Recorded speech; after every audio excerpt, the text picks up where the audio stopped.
All right. Welcome to science for this week.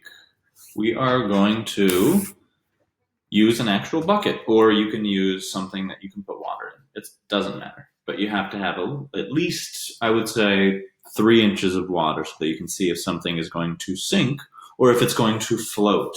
So, again, we are using our theme of have you filled a bucket today. We are actually going to now fill a bucket or fill something with water.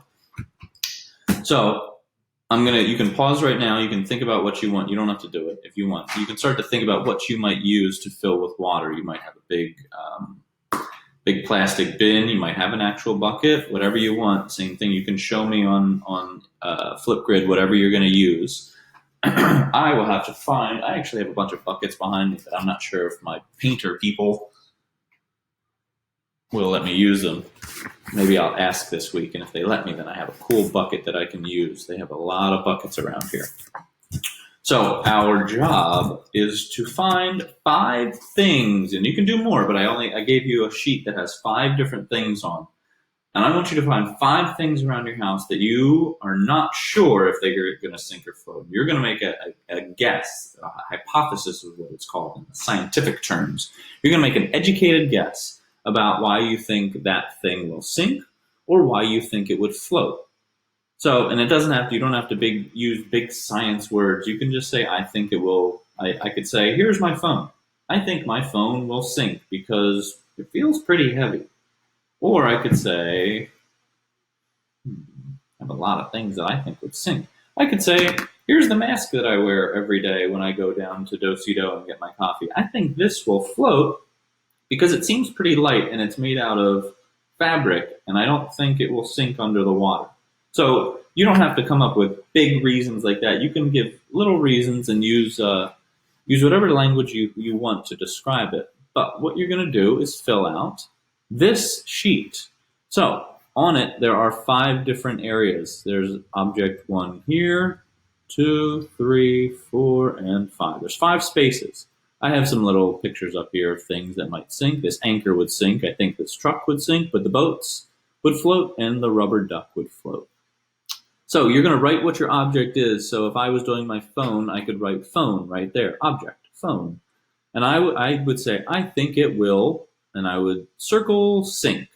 And I would say, because it is heavy. Then I'm going to actually do it. Well, I'm not going to okay. I think we need to have a discussion here. Do not use a phone. We are not going to be sinking or putting phones in water, so use things that can actually go in water. Something that you're not going to get yelled at. So do not use a phone. That was a bad example. Whoops. Let's say, okay, let's pick the mask then. Let's go to the mask. Let's say I think this will float because it seems light and it will float on top of the water. Then you're actually going to do it. Find something that you are allowed to put in the water. And here are the past tense verbs of this. My mask either sunk or floated because, and you can tell me why. You can tell me why you think it sunk or why you think it floated. So I would say my mask, and I'm going to say that it floated. My mask floated because it wasn't heavy enough to fall through the water, or it didn't weigh enough to saturate with water and then fall through.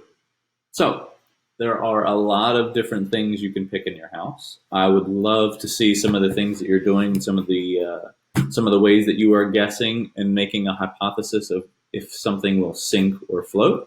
So remember to show me those videos on Flipgrid, and I cannot wait to see them. I will see if my painters let me use their bucket.